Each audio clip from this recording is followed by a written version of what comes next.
الحمد للہ وکفی والصلاة والسلام علی عباده الذین اصطفی،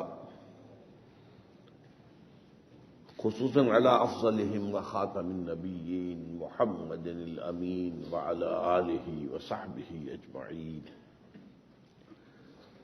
اما بعد فقد قال اللہ تبارک وتعالی کما ورد فی سورۃ البقرہ: اعوذ باللہ من الشیطان الرجیم، بسم اللہ الرحمن الرحیم۔ یا ایھا الذین آمنوا استعینوا بالصبر والصلاۃ ان اللہ مع الصابرین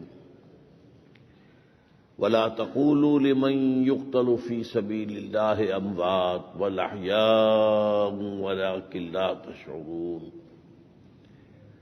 وَلَنَبْلُوَنَّكُمْ بِشَيْءٍ مِّنَ الْخَوْفِ وَالْجُوعِ وَنَقْصٍ مِّنَ الْأَمْوَالِ وَالْأَنفُسِ وَالثَّمَرَاتِ وَبَشِّرِ الصَّابِرِينَ الَّذِينَ إِذَا أَصَابَتْهُم مُّصِيبَةٌ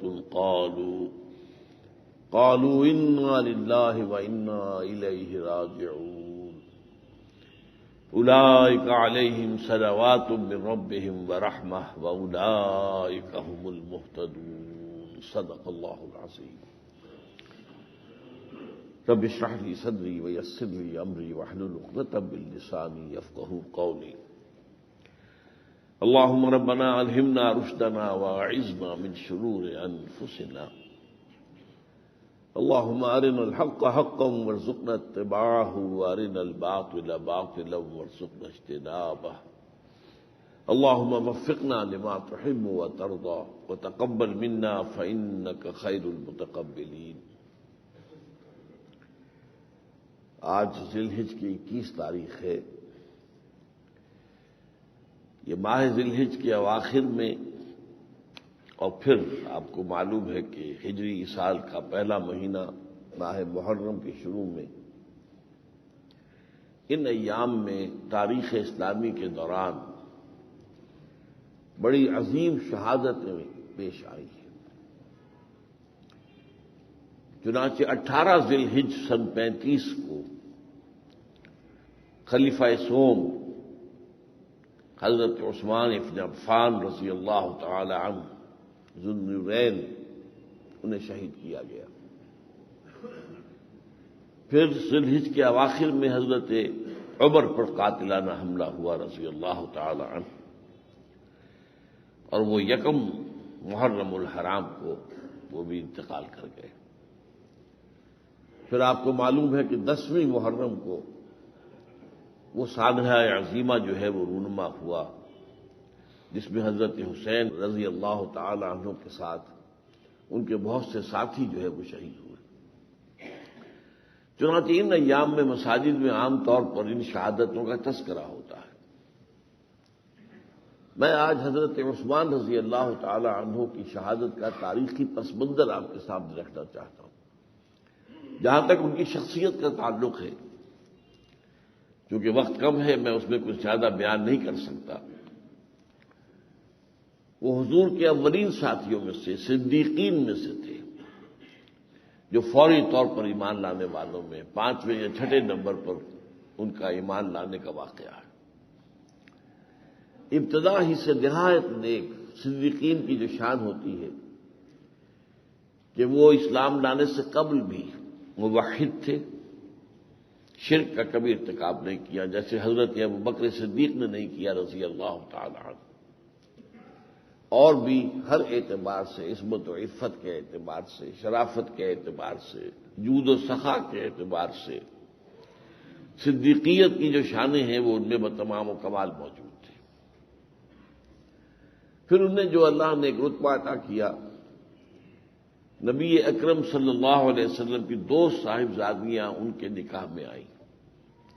حضرت رقیہ رضی اللہ تعالی عنہا سے تو نکاح ہو گیا تھا ہجرت سے قبل مکہ مکرمہ میں، لیکن پھر وہ بیمار ہوئیں اور غزوہ بدر کے ایام میں وہ انتقال کر گئی۔ پھر حضرت عثمان رضی اللہ تعالی عنہ کے زوجیت میں حضور نے اپنی تیسری بیٹی ام کلثوم کو بھی دیا۔ اسی اعتبار سے عام طور پر سمجھا جاتا ہے کہ ذوالنورین جو کہا جاتا ہے حضرت ابوبکر حضرت عثمان کو، وہ اسی پہلو سے کہ نبی اکرم صلی اللہ علیہ وسلم کی دو لخت جگر ان کے نکاح میں آئی. ان کی سخاوت کے واقعات، وہ تو واقعہ یہ ہے کہ ان کے لیے بیان کرنے کے لیے بہت طویل وقت چاہیے. نہایت سخی انسان تھے. چنانچہ غزوہ تبوک کے موقع پر جب حضور صلی اللہ علیہ وسلم نے لوگوں سے کہا کہ اب مال لاؤ، انفاق کرو اللہ کی راہ میں، بہت بڑی مہم درپیش ہے، سلطنت روما سے ٹکراؤ ہے. اس وقت تک تو صرف عرب کے اندر ہی جنگیں ہوتی رہی تھیں، کہاں سلطنت روما کے ساتھ ٹکراؤ. تو اس موقع پر آپ کو معلوم ہے کہ سب سے زیادہ بازی تو لے گئے حضرت ابوبکر، جو کچھ گھر میں تھا سمیٹ کر پیش کر دیا. دوسرے نمبر پر حضرت عمر آ گئے رضی اللہ تعالیٰ عنہ. جو کچھ ان کے پاس تھا اس کو دو حصوں میں تقسیم کیا، ایک حصہ پیش کر دیا، ایک گھر کے لیے رکھ لیا. لیکن کمیت کے اعتبار سے کوانٹٹی وائز جو مقام حضرت عثمان کو حاصل ہوا ہے وہ اور کسی کو حاصل نہیں ہوا. حضور نے جب فرمایا کہ لوگوں لاؤ مال پیش کرو، حضرت عثمان کھڑے ہوئے، میں 100 اونٹ تمام ساز و سامان سمیت پیش کرتا ہوں، حاضر کرتا ہوں. حضور بہت خوش ہوئے. لیکن ظاہر بات ہے کہ یہ جو تبوک کی مہم ہے اس کے اعتبار سے تو ابھی یہ اونٹ کے منہ میں ریزے کے برابر بات تھی. آپ کا جاری رہا مطالبہ لوگوں اور انفاق کرو، آؤ بولو. پھر حضرت عثمان کھڑے ہوئے، 100 اونٹ مزید، سارے ساز و سامان سمیت. تیسری مرتبہ پھر ہوا، پھر 100 اونٹ حاضر ہے مزید ساز و سامان سمیت. اور وہ ایک تھیلی کے اندر 1000 اشرفیاں لے کر آئے اور ان کو حضور کی گودی میں وہ الٹ دیا تھیلی کو. تو روایت میں آتا ہے کہ حضور ان اشرفیوں کو اپنے دست مبارک سے ادھر ادھر کر رہے تھے اور آپ کا چہرہ خوشی سے گلنار ہو گیا تھا. اور آپ نے فرمایا آج کے بعد عثمان جو کچھ کرے اسے کوئی نقصان نہیں، اللہ کی طرف سے معافی جو ہے پیشگی اسے حاصل ہو چکی ہے. تو یہ تو چند باتیں میں نے چاہا تھا کہ ان کی شخصیت کے حوالے سے آپ کے سامنے آئے. اصل موضوع میرا تاریخی پس منظر ہے. دیکھیے پہلی بات یہ جان لیجئے کہ حضور صلی اللہ علیہ وسلم اور آپ کے ساتھی صحابہ کرام، ان کی جاں گسل محنت و مشقت اور جد و جہد اور انقلابی کوشش کے نتیجے میں جزیرہ نما عرب میں اللہ کا دین غالب ہو گیا، انقلاب کی تکمیل ہو گئی.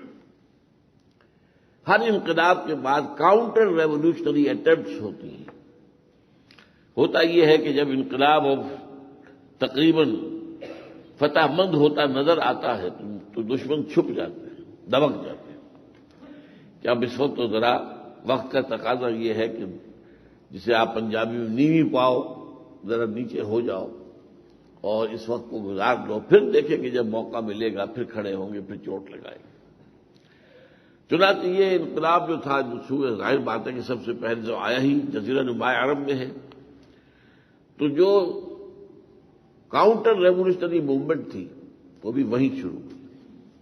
حضور کی وصال سے بھی پہلے ہی وہاں پہ بہت سے جھوٹے نبی کھڑے ہو گئے، دعویٰ کر دیا ہم بھی نبی ہیں. اس پہ یہ کہ بہت سے لوگ ان کو ماننے والے ہو گئے. ارتداد ایک فتنہ، بہت بڑا فتنہ رونما ہو گیا. اسی طرح حضور کے انتقال کے بعد فوراً بہت سے قبائل نے زکوٰۃ دینے سے انکار کر دیا کہ زکوٰۃ ہم آپ کو نہیں دیں گے، مرکزی حکومت کو نہیں دیں گے، بلکہ ہم اپنے طور پر تقسیم کریں گے، ہم آپ کو نہیں دیں گے. لیکن اس کے اوپر ظاہر بات ہے کہ سارا نظام جو ہے کہ جو حکومت کا جو قائم کیا تھا حضور صلی اللہ علیہ وسلم نے، وہ درہم برہم ہو جاتا.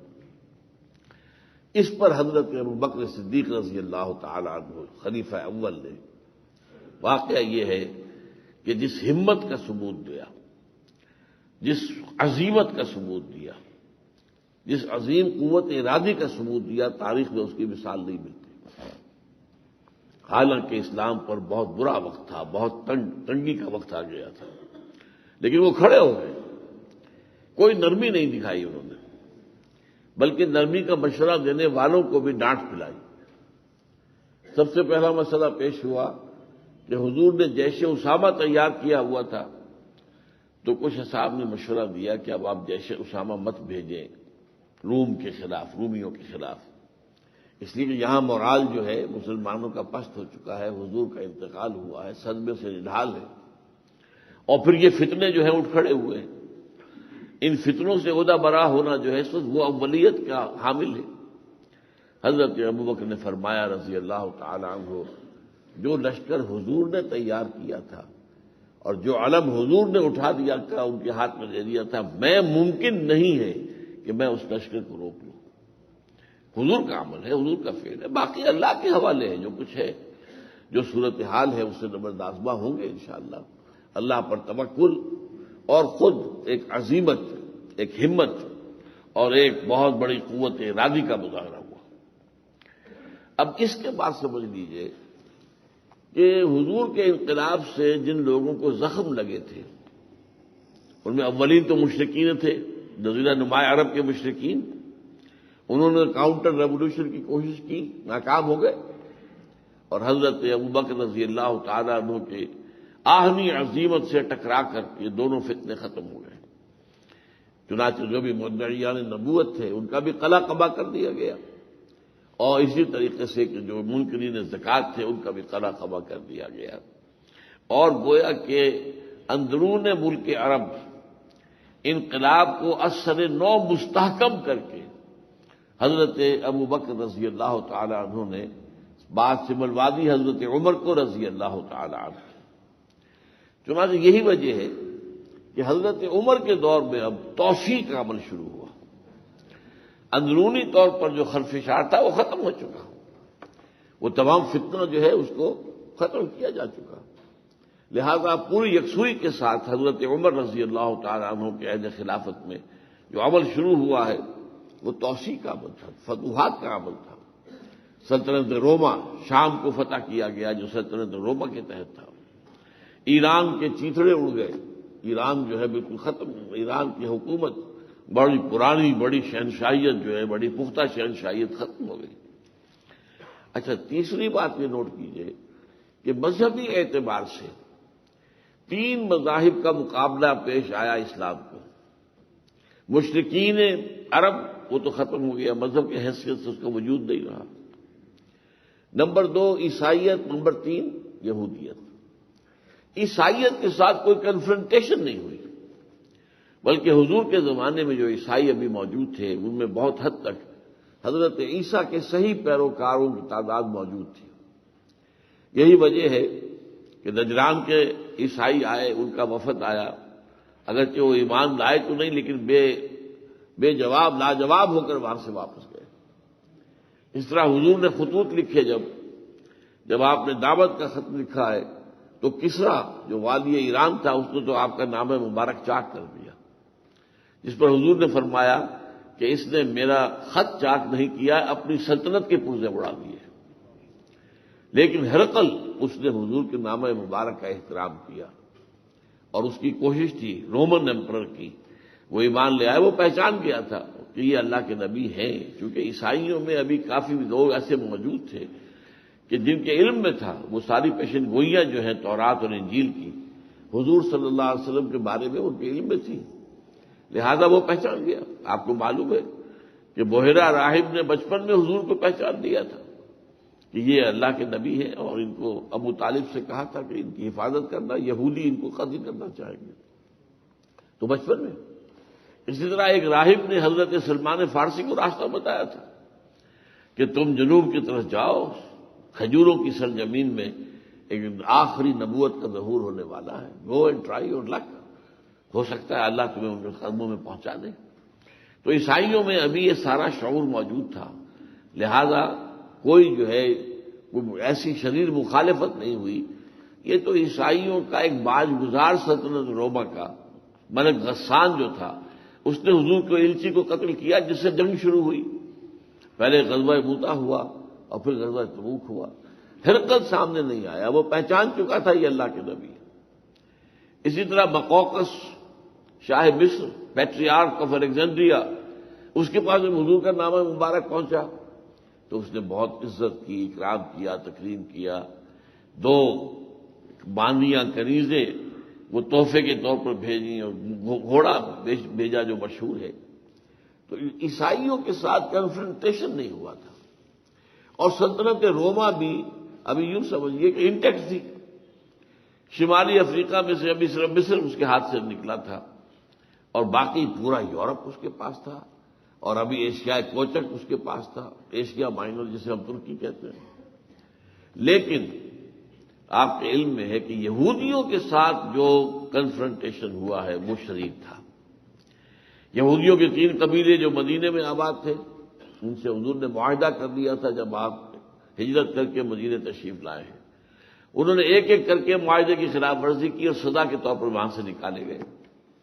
اور دوسرے تیسرا بنو قریظہ کے لوگوں نے جو غداری کی تھی عین حالت جنگ کے موقع پر، غزوہ احزاب کے موقع پر، انہیں تو پھر سزا دی گئی، بڑے سخت سزا دی گئی کہ جو بھی ان میں جنگ کرنے کی صلاحیت رکھنے والے نوجوان جوان لوگ تھے انہیں قتل کیا گیا اور باقیوں کو وہاں سے بے دخل کر دیا گیا، چلے جاؤ. پھر خیبر میں ان کا بہت بڑا گڑھ تھا تو خیبر پر حملہ کر کے حضور نے اس کو فتح کیا. تو یہودی بہت زخم خوردہ تھے. یہودی اس لیے بھی زخم خوردہ تھے کہ وہ منتظر تھے کہ آخری نبی بھی ہم میں سے ہوگا. حضرت ابراہیم کے بعد سے شروع ہو کر پھر جو نبوت کا سلسلہ بنی اسرائیل میں شروع ہوا تھا وہ حضرت عیسیٰ تک جاری رہا. 1400 برس تک نبوت جو ہے وہ بنی اسرائیل میں رہی. اس سے پہلے حضرت اسحاق، حضرت یعقوب، حضرت یوسف وہ بھی بنی اسرائیل میں سے. اس حوالے سے ان کا خیال تھا کہ آخری نبوت بھی ہمیں ملے گی. وہ نبوت اللہ تعالیٰ نے امیین کو حوالے کر دی. هو الذی بعث فی الامیین رسولا منہم. لہذا اس پر ان کو زخم بہت لگا ہوا تھا، انتقام اور حسد کی آگ میں جلے جا رہے ہیں. یہ وجہ ہے کہ اب ان کی طرف سے جو وار ہوا ہے وہ انتہائی کاری تھا. وہ اس پوزیشن میں تو نہیں تھے کہ کنفرنٹیشن کرتے، مقابلے میں آتے اور جنگیں کرتے، اس پوزیشن میں تو نہیں تھے. سازش کا راستہ کھلا تھا.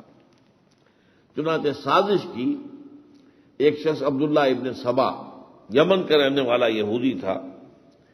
اس نے اسلام کا لبادہ اوڑھا اور وہ حضرت عمر کے زمانے میں آ گیا اور وہاں پہ عالم اسلام میں آ کر اس نے ریشہ دبانی شروع کی.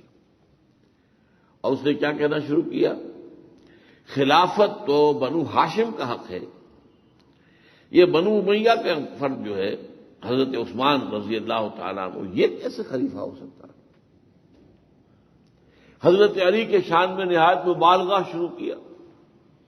حضرت علی جو ہے وہ تو در حقیقت ایک طرح سے اللہ تعالیٰ ہی کی ذات ہے اور حضرت علی کی الوہیت کا دعویٰ اور یہ ساری چیزیں جو کر کے اور اسلام کو انہوں نے پھاڑا. یہ بالکل ایسے ہے جیسے حضرت عیسیٰ علیہ السلام کے دین کو خراب کرنے والا ایک یہودی سینٹ پال، جب تک حضرت عیسیٰ دنیا میں موجود تھے وہ شدید مخالف تھا حضرت عیسیٰ کا، شدید مخالف. جب حضرت عیسیٰ علیہ السلام کو اللہ نے آسمان پر اٹھا لیا، اب اس نے لبادہ اوڑھا عیسائیت کا کہ مجھے مکاشفہ ہوا ہے اور خواب میں میری ملاقات ہوئی ہے عیسیٰ کے ساتھ علیہ الصلوۃ والسلام اور میں ان پر ایمان لے آیا ہوں. اس کے بعد وہ عیسائیوں میں گھس کر اس نے 3 کام کیے. توحید کو ختم کیا، تثلیث شروع کر دی. عیسیٰ اللہ کا بیٹا ہے، لہذا ایک خدا تو خدا ہے آسمان والا، ایک خدا اس کا بیٹا عیسیٰ ہے. اور تیسرا جو ہے خدا پہلے انہوں نے شامل کیا تھا حضرت مریم کو سلام علیہا، بعد میں ان کی بجائے روح القدس کو شامل کر دیا گیا. تو توحید کا خاتمہ کیا اس شخص نے. اور آج آپ کو معلوم ہے کہ پوری عیسائیت جو ہے وہ تثلیث پر قائم ہے. دنیا میں سب سے بڑی تعداد جو ہے عیسائیت کے پیروکاروں کی ہے، سب سے زیادہ تعداد جو ہے. اس کے بعد مسلمانوں کا نمبر آتا ہے. تو ان کے ہاں تثلیث جو ہے توحید ختم ہو گئی، تثلیث. اسی طرح اس نے ایک اور کام کیا، شریعت ساقط کر دی. شریعت موسوی، حضرت عیسیٰ کوئی نئی شریعت لے کر نہیں آئے تھے. شریعت موسوی کی تجدید اور اصلاح کے لیے آئے تھے بنو اسرائیل کی، لیکن انہوں نے کہا کہ نہیں، اب شریعت عیسوی کا دور ختم، اب تو ہمارا جو ہے شریعت ایک جو ہے ختم ہو گئی، ہمارا شریعت سے کوئی سروکار نہیں. لہذا مذہب کے اعتبار سے یہ تاریخ کا انوکھا معاملہ ہے کہ عیسائیت ایک ایسا مذہب ہے جس میں شریعت ہے ہی نہیں. نہ کوئی شے حرام ہے، نہ کوئی شے واجب اور فرض ہے، شریعت ہے ہی نہیں. بس عیسیٰ کو مان لو کہ وہ اللہ کے بیٹے ہیں، تو گویا کہ وہ تمہارے گناہوں کا کفارہ خود ہی بن کر پھانسی پر چڑھ چکے ہیں، اور اپنے خون سے انہوں نے اپنے ماننے والوں کے گناہوں کا کفارہ دے دیا. تیسری ایک اور تبدیلی اس نے کی.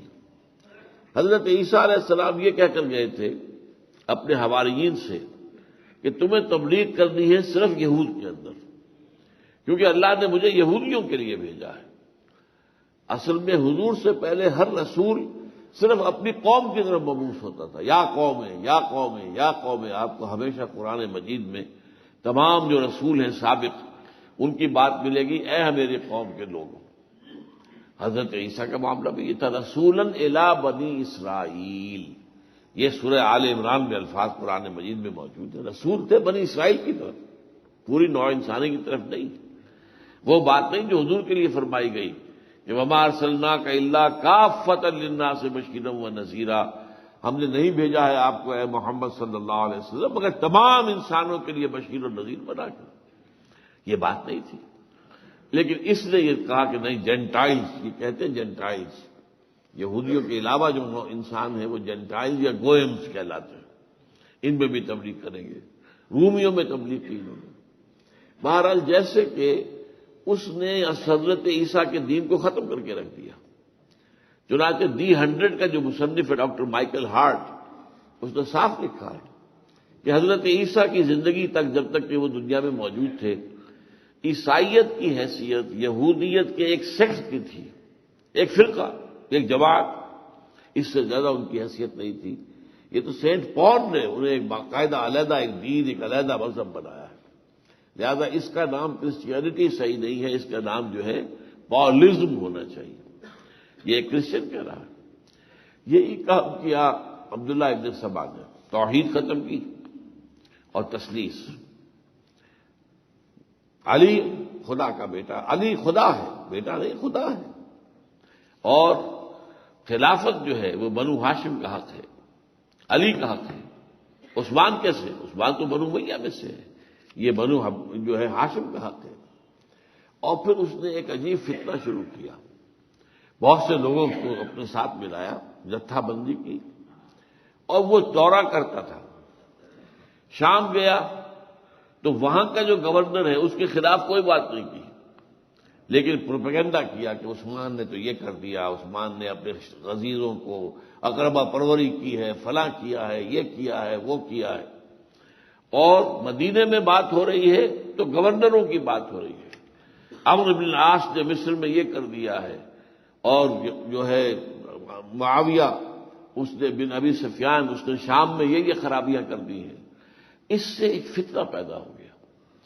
آپ کو معلوم ہے اس زمانے میں ذرائع ابلاغ تو تھے نہیں. اب جو کچھ کوفے میں کہا جا رہا ہے، کتنے لوگوں کے لیے ممکن تھا کہ اس کی تصدیق کریں کہ یہ صحیح کہہ رہے ہیں یا جھوٹ کہہ رہے ہیں؟ جو کچھ مصر میں کہا جا رہا ہے، کیسے ممکن تھا کہ اس کی تصدیق ہو کہ صحیح ہے یا جھوٹ ہے؟ جو کچھ دمشق میں کہا جا رہا ہے، کیسے معلوم ہو کہ یہ صحیح ہے یا جھوٹ ہے؟ تو ایک منظم سازش کے ذریعے سے ایک ایسی فضا پیدا کر دی حضرت عثمان رضی اللہ تعالیٰ عنہ کے خلاف کہ ایک شورش برپا ہو گئی. اس کے بعد انہوں نے ایک وقت معین پر طے کر کے تمام عالم اسلام سے جو ان کے پیروکار تھے، ان کے ماننے والے تھے اور ان کی گمراہی کا وہ شکار ہو گئے تھے، ان کو جمع کیا، مدینے بلایا، مدینے میں گھیراؤ کیا، وہاں طوفان کھڑا کیا. حضرت عثمان رضی اللہ تعالیٰ نے اس سے استعفے کا مطالبہ کیا. حضرت عثمان رضی اللہ تعالیٰ پر الزامات لگائے گئے، تم نے یہ کیا، یہ کیا، یہ کیا، یہ کیا. حضرت عثمان نے سب کی صفائی کی. اس کے بعد جب شدت اور بڑھ گئی، وہ تو سننے والے تو تھے نہیں، ان کے پیش نظر تو کچھ اور تھا. اس کے بعد حضرت عثمان تو اپنے گھر میں محصور ہو گئے، لیکن حضرت علی رضی اللہ تعالیٰ عنہ نے حضرت عثمان کی طرف سے صفائی کی. مسجد نبوی میں آ کر جتنے الزامات لگائے گئے تھے جھوٹے، ان سب کی صفائی حضرت علی نے کی رضی اللہ تعالیٰ عنہ. لیکن وہ فتنہ پرور، ان کے پیش نظر تو فتنہ اٹھانا تھا اور دین اسلام کو ختم کرنا تھا، لہذا صورتحال یہ پیش آئی۔ حضرت عثمان نے یہ فیصلہ کر دیا تھا کہ میں اپنے دفاع میں کسی کلمہ گو کی جان لینا پسند نہیں کروں گا۔ یہ لوگ کون ہیں؟ کلمہ گو ہیں، کلمہ پڑھ رہے ہیں، کلمے کی پروٹیکشن انہیں حاصل ہے۔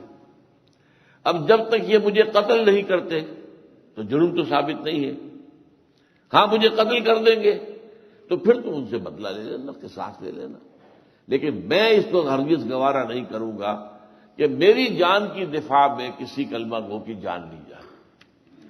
اس پر کچھ لوگوں نے اعتراضات بھی کیے ہیں کہ یہ در حقیقت ان کی یہ نرمی جو تھی یہ صحیح طرز عمل نہیں تھا۔ دنیاوی اعتبار سے، عام دنیاوی سیاست کے اعتبار سے اور ریاست و حکومت کے اصولوں کے اعتبار سے اس بات میں وزن معلوم ہوتا ہے کہ آئرن ہینڈ کے ساتھ اس کو کچلنا چاہیے تھا، لیکن یہ ہے کہ حضرت عثمان نے جو مقام اپنے سامنے رکھا تھا عظیمت کا، ذرا غور کیجیے کہ میں اپنی جان کے لیے، سارا تو الزام مجھ پر ہے، سارا جو فیصلہ جو ہو رہا ہے مہم تو میرے خلاف ہے، میں اپنی جان کے تحفظ کے لیے کسی کلمہ گو کی جان لینا گوارا نہیں کروں گا۔ حالانکہ صورت یہ تھی حضرت علی اجازت مانگ رہے کہ آپ ہمیں اجازت دیں، ہم انہیں ختم کر دیں، فرمایا نہیں۔ حضرت طلحہ، حضرت زبیر مدینے میں موجود ہیں، آپ ہمیں اجازت دیجیے، ہم ان کا قلع کما کر دیں، فرمایا نہیں۔ شام سے حضرت معاویہ کے پیغام آ رہے ہیں کہ آپ مجھے فرمائیں، حکم دیں، میں فوج لے کر آتا ہوں اور ان سب کا خاتمہ کرتا ہوں، فرمایا نہیں۔ مصر سے عامر بن العاص کا ان کے خطوط آ رہے ہیں، پیغام آ رہے ہیں کہ آپ ہمیں اجازت دیں، ہم فوج لے کر آئیں اور ان کا خاتمہ کریں، تو فرمایا نہیں۔ یہاں تک کہ بالآخر حضرت علی رضی اللہ تعالیٰ عنہ نے حضرات حسنین، حضرت حسن اور حضرت حسین، ان کو ان کے دروازے پر، حضرت عثمان کے گھر کے دروازے کے اوپر معین کر دیا پہرے دار کی حیثیت سے۔ اب یہی کر سکتے تھے، خلیفہ وقت کے حکم کے خلاف کیسے کریں؟ خلیفہ وقت کا حکم یہ کہ کوئی کارروائی مت کرو، یہ جب مجھے قتل کر لیں گے پھر میرا قصاص لے لینا۔ یہ صورتحال جو تھی، اس میں پھر وہ بلوائی جو تھے، جو فسادی تھے، وہ گھر کے پچھواڑے سے دیوار کود کر اندر گئے، دروازے پر تو کھڑے ہوئے تھے حضرت حسن، حضرت حسین رضی اللہ تعالیٰ عنہما، اور حضرت عثمان کو شہید کیا اس حالت میں کہ وہ قرآن مجید پڑھ رہے تھے۔ انہوں نے یہ بتایا کہ مجھ سے حضور نے یہ فرمایا تھا صلی اللہ علیہ وسلم کہ اللہ تعالیٰ تمہیں کرتا پہنائے گا اور لوگ چاہیں گے کہ تم کرتا اتار دو، تم یہ کرتا کبھی مت اتارنا۔ یہ حضور کا حکم بھی تھا، دونوں باتیں تھیں کہ میں اپنی جان کے بچاؤ اور دفاع کے لیے کسی کلمہ گو کی جان لینا نہیں چاہتا، اور یہ بھی کہ حضور کا حکم تھا کہ تمہیں کرتا پہنایا جائے گا اور لوگ چاہیں گے کہ تم کرتا اتار دو، تم ہرگز کرتا مت اتارنا۔ تو ان دونوں چیزوں کو اس قدر مضبوطی کے ساتھ تھام کر رکھا ہے۔ جو لوگ کہتے ہیں کہ حضرت عثمان کمزور تھے، ذرا وہ اپنی رائے پر غور کریں۔ اپنی جان دے دینا کوئی آسان کام ہے؟ ایک شخص کے پاس طاقت اتنی ہو، قرآن مجید میں جو ذکر ہوتا ہے ذوالقرنین کا، جتنی بڑی اس کی مملکت تھی اس سے دگنی زیادہ مملکت حضرت عثمان کی تھی رضی اللہ تعالیٰ، لاکھوں کی فوجیں جو ہیں وہ آ سکتی تھی، لیکن نہیں، میں اپنی جان کے تحفظ میں یہ بات نہیں کروانا چاہتا۔ میں بلکہ یہاں پر علامہ اقبال کے شعر سے تھوڑا سا اختلاف کرتا ہوں، کیونکہ میرا ان سے ایک خاص نسبت کا معاملہ ہے۔ میں نے اپنے آپ کو یگے از رگہائے ساز اقبال بھی قرار دیا ہے۔ انہوں نے ایک شعر کہا ہے، غریب و سادہ و رنگی ہے داستان حرم، نہایت اس کی حسین ابتدا ہے اسماعیل۔ حضرت اسماعیل علیہ السلام اور حضرت حسین رضی اللہ تعالی عنہ۔ علامہ اقبال کہہ رہے ہیں کہ جس عمل کا آغاز اسماعیل سے ہوا تھا اس کا اختتام جو ہے حضرت حسین پر ہوا۔ حضرت اسماعیل کے بارے میں اللہ کا حکم تھا کہ انہیں ذبح کر دو، حضرت ابراہیم نے اس کے لیے تیاری کر لی، لٹا بھی لیا، چھری بھی پھیر دی، اللہ کو منظور نہیں ہوا، اس چھری نے کام نہیں کیا۔ اللہ نے فدیناہ بذبح عظیم، جنت کا ایک میڑا بھیجا، وہ ان کی جگہ پر ذبح ہو گیا۔ اسی کی یادگار ہم نے ابھی چند ہی تو دن ہوئے منائی ہے۔ یہ عید اضحیٰ جو ہے وہ کیا ہے؟ پوچھا گیا تھا حضور سے، ما ھذہ الاضاحی یا رسول اللہ، اللہ کے رسول یہ قربانیوں کا سلسلہ کیا ہے؟ تو فرمایا سنت ابیکم ابراہیم، یہ تمہارے باپ ابراہیم کی سنت ہے۔ اچھا، حضرت حسین کو شہید کر دیا گیا، قتل کر دیا گیا میدان کربلا میں، لیکن میرے نزدیک ان دونوں میں مشترک چیز کیا ہے؟ کوئی بھی نہیں۔ حضرت اسماعیل کو ذبح کرنے کی کوشش کرنے والے ایک جلیل القدر پیغمبر ابراہیم، اور اللہ کے حکم سے، اور ذبح نہیں ہوئے۔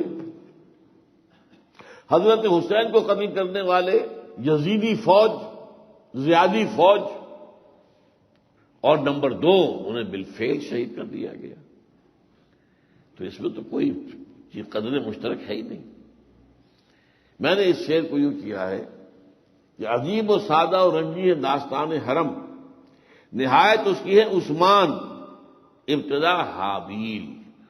حابیل اور قابیل حضرت آدم کے 2 بیٹے تھے۔ قابیل نے اور حابیل نے قربانی پیش کی۔ حضرت حابیل کی قربانی اللہ نے قبول کر لی، حضرت نہیں کہنا چاہیے، قابیل کی قربانی جو ہے قبول نہیں ہوئی۔ اب اس حسد میں آگے اس نے کہا میں تمہیں قتل کر دوں گا۔ حابیل نے کہا بھائی جان، اگر آپ مجھے قتل کرنا چاہتے ہیں، میں اپنا ہاتھ نہیں اٹھاؤں گا کہ آپ کو قتل کروں۔ اگر آپ مجھے قتل کر دیں گے تو ٹھیک ہے، میرا گناہ بھی آپ کے سر پر ہو جائے گا، تو میرا تو گھاٹے کا سودا نہیں ہے۔ یہ حابیل کی یہ مثال کہ مدافعت نہیں کی، بھائی کے ساتھ جنگ نہیں کی، مقابلہ نہیں کیا، یہ حابیل کی مثال ہے، اور یہ بڑی مثال ہے۔ اس سے 1000 گنا بڑی مثال عثمان کی ہے رضی اللہ تعالیٰ عنہ۔ حابیل کے پاس کوئی فوج نہیں تھی، کوئی حفاظت کرنے والے لوگ موجود نہیں تھے، لیکن یہاں پر جو ہے وہ لوگ قتل کر رہے ہیں، اور حضرت عثمان رضی اللہ تعالیٰ عنہ صابر و شاکر ہو کر، جیسا کہ میں نے آیات آپ کو سنائی، وَاسْتَعِینُوا بِالصَّبْرِ وَالصَّلَاةِ إِنَّ اللَّهَ مَعَ الصَّابِرِينَ۔ اور وہ کیا کر رہے تھے وہاں؟ جب گھر میں وہ محصور تھے، مسجد نبوی میں نہیں جا سکتے، گھیراؤ کیا ہوا ہے پورے گھر کا، اور ہزاروں کی تعداد میں بلوائی پڑے ہوئے ہیں چاروں طرف، لہذا مسجد میں جانا بند، پانی بند، وہاں پر شدید جو ہے وہ پہرے لگے ہوئے ہیں، پانی بھی نہیں جا سکتے، بہت ہی شدید جو ہے پیاس کی حالت ہے، اور وہاں کیا کر رہے ہیں؟ بس قرآن مجید پڑھ رہے ہیں، نوافل ادا کر رہے ہیں، اللہ اللہ خیر صلی اللہ، منتظر ہیں کب اللہ کا فیصلہ آتا ہے۔ بلکہ جس وہ شہید ہوئے ہیں صبح کے وقت خود کہہ دیا ہے کہ معلوم ہوتا ہے کہ اب میرا وقت آ گیا ہے، لہذا شلوار منگا کر پہنی، جس سے پہلے کبھی نہیں پہنی تھی۔ آپ کو معلوم ہے کہ عربوں کا روایت تہمت کا تھا، اور چنانچہ حضور کو بھی صلی اللہ علیہ وسلم شلوار پیش کی گئی تھی ہدیۃً۔ آپ نے کہا تھا کہ یہ اچھا لباس ہے، اس میں آدمی جو ہے ستر اس کا محفوظ رہتا ہے۔ آپ معلوم ہے کہ تہبند کے اندر تو آدمی رات کے وقت سوتے ہوئے عریاں ہو سکتا ہے، ننگا ہو سکتا ہے، ہوش تو نہیں ہوتی، اور وہ سلا ہوا تو نہیں ہوتا۔ شلوار جو ہے ساتر ہے، پسند کیا، پہنی نہیں، اس لیے کہ جو بھی ساری عمر سے جو عادت تھی آپ کی، آپ نے اسی کو برقرار رکھا۔ حضرت عثمان نے بھی اس کو برقرار رکھا، لیکن اب شہادت کے لیے شلوار منگائی، شلوار پہنی، اور خوب کس کر کمر پر باندھا۔ مبادا شہادت میں ظاہر بات ہے کہ آدمی تڑپتا ہے، کچھ اور ہوتا ہے، تو کہیں عریاں نہ ہو جائیں، ننگے نہ ہو جائیں، اس لیے کہ حضور نے فرمایا ہے کہ میرے صحابہ میں سب سے زیادہ حیا کرنے والا، شرم کرنے والا احیاہم عثمان سب سے بڑھ کر شرمیلے، انتہائی شرمیلے آدمی۔ بہرحال انہیں قتل کیا گیا۔ اب جو بات بتانے کی ہے وہ یہ ہے، جو زخم اسلام کو اس وقت لگا ہے اس سے آج تک خون رس رہا ہے۔ ہوا کیا؟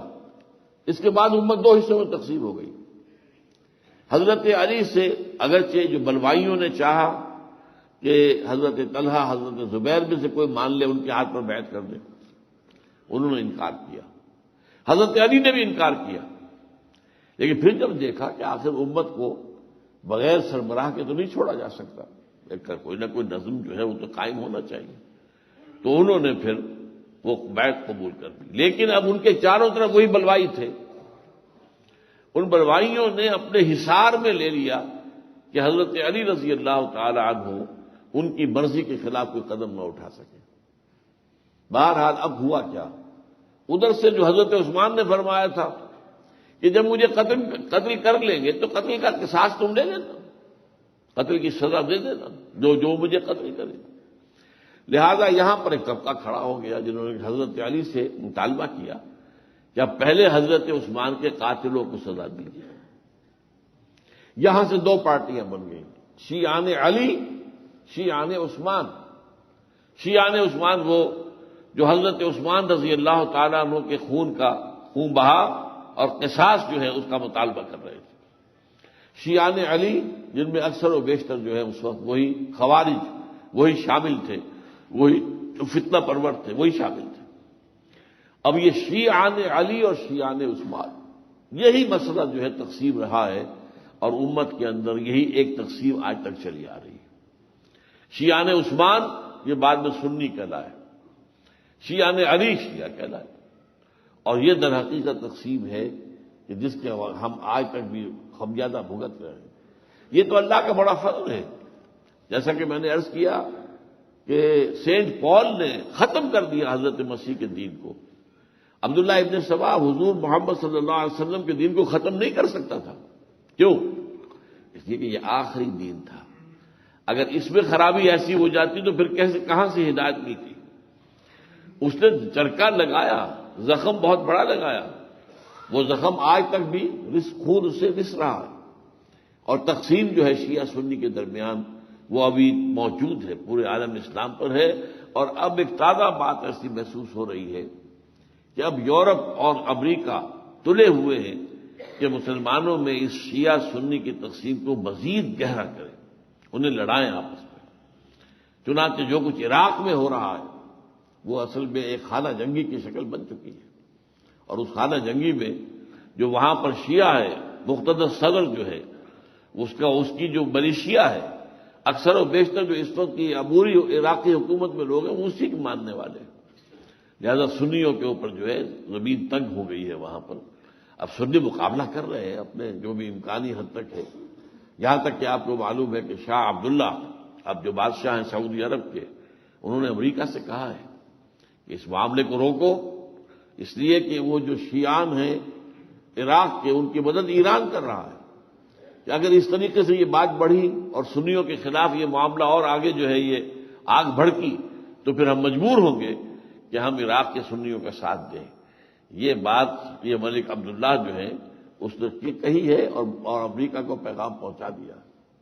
یہ سارا فساد جو ہے یہ کہاں سے شروع ہوا؟ ایک عبداللہ ابن سبا، اس کے بارے میں آج کل کے بعض دانشور جو ہیں اہل تشیع میں سے وہ کہتے ہیں کہ عبداللہ ابن سبا کوئی شخصیت نہیں، کوئی تھا ہی نہیں، یہ خام خواہی بس ایک دیو مالائی شخصیت بنا رکھی ہے۔ حالانکہ ان کی اپنی کتاب جو ہے، جو رجال کی کتاب ہے، رجال کشی، اس میں موجود ہے اور واقعہ موجود ہے۔ عبداللہ ابن سبا اس کے 40 آدمیوں کو حضرت علی رضی اللہ تعالیٰ عنہ نے زندہ آگ میں جلوایا۔ حضرت علی کو جب معلوم ہوا کہ یہ تو یہ کہہ رہا ہے کہ علی خدا ہے، انہیں گرفتار کیا، گرفتار کر کے پیشی ہوئی۔ یہ چاک بکواس کر رہے ہو تم، کہے آپ خدا ہیں، کہ لے میں تمہیں زندہ جلا دوں گا، جلا دو، تم خدا ہو، ہماری آزمائش کر رہے ہو، ٹھیک ہے ہم آزمائش میں پورے اتریں گے۔ وہ اپنے اس قول پر اتنا قائم رہا عبداللہ ابن سبا، اس کے 40 ساتھی، انہوں نے جل جانا گوارا کیا، اپنے اس عقیدے سے پیچھے نہیں ہٹے، اور یہ عقیدہ آج تک چل رہا ہے۔ اثنا عشری شیعہ جو ہے ان میں تو نہیں ہے، لیکن یہ دروزی اور علوی یہ جو شام میں ہیں، لبنان میں ہیں، ان کے ہاں تو وہ لوگ ہیں کہ جو علی کو خدا مانتے ہیں۔ صورتحال جو ہے وہ اس درجے بگڑی ہے، اور یہ جو شریعت کا معاملہ جو ہے اس کو ختم کرنے میں عبداللہ ابن سبا کو اتنا کمال حاصل ہوا کہ مسلمانوں کو تقسیم کر دیا۔ تو حضرت عثمان رضی اللہ تعالی عنہ کا یہ جو مقام تھا صبر کا، جھیلا، برداشت کیا، اپنی جان دے دی، اس وقت جو بھی کچھ مال تھا وہ سب دے دیا اللہ کے راستے میں، ساری عمر بھی دیتے رہے، اس وقت بھی جو غلام تھے انہیں بھی کہا تم بھی آزاد ہو، اور ان کو بھی فارغ کر دیا، اور پھر انہوں نے تنہا جان دی ہے۔ حضرت عثمان رضی اللہ تعالیٰ عنہ کا بہت بڑا مقام ہے۔ ان کی ایک بہت بڑی خدمت یہ ہے کہ قرآن مجید کے متن پر پوری امت کو جمع کر دیا۔ ویسے تو جمعوں میں عام طور پر کہہ دیا جاتا جامع آیات القرآن، یہ الفاظ غلط ہیں۔ آیات قرآنی کے جمع کرنے والے حضرت عثمان نہیں ہیں۔